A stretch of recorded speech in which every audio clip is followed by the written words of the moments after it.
ইরানকে দুর্বল করতে একের পর এক হামলার পাশাপাশি ধোঁকা দিয়ে গেছে ইসরায়েল। তেমনই এক ধোঁকা ছিল ইরানের ইসলামিক রিভলিউশনারি গার্ড ক্রপস আইআরজিসির কুদুস ফোর্সের কমান্ডার ব্রিগেডিয়ার জেনারেল ইসমাইল কানিকে হত্যার কথা। কিন্তু ইসরায়েলের সেই ধোঁকার কৌশল অবশেষে মুখ থুবড়ে পড়ল।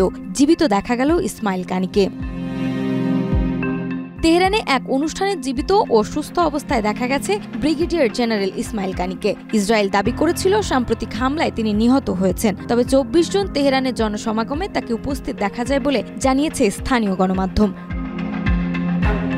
তাসনিম নিউজ এজেন্সি ও রাষ্ট্র পরিচালিত প্রেস টিভির প্রকাশিত ভিডিওতে দেখা যায় অপারেশন ডিভাইন ভিক্টরি বিজয় উপলক্ষে রাজধানীতে আয়োজিত সমাবেশে কানি অংশ নেন। জনতাও তাকে উষ্ণ অভ্যর্থনা জানায়। উল্লেখ্য, এর আগে নিউ ইয়র্ক টাইমস এক প্রতিবেদনে দাবি করেছিল ১৩ জুন থেকে ইসরায়েলের টানা হামলায় নিহত ইরানি সামরিক নেতাদের মধ্যে কানিও রয়েছেন। ইসরায়েলের সেই দাবিকে এখন ভুয়া বলে প্রতীয়মান করা হচ্ছে।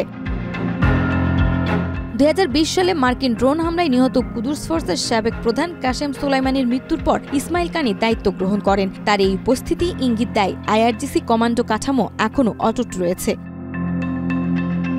উল্লেখযোগ্য যে ইসরায়েলের হামলায় প্রতিক্রিয়ায় ইরান পাল্টা ক্ষেপণাস্ত্র ও ড্রোন হামলা চালায়। এই সংঘাতে যুক্তরাষ্ট্র অংশ নেয়। ৩টি ইরানি পারমাণবিক স্থাপনায় হামলা চালিয়েছে। ১২ দিনের এই উত্তেজনার পর মার্কিন প্রেসিডেন্ট ডোনাল্ড ট্রাম্প যুদ্ধবিরতির ঘোষণা দেন, যেখানে ইরান জানিয়েছে ইসরায়েল যদি যুদ্ধবিরতি মেনে চলে তাহলে তারাও মেনে চলবে।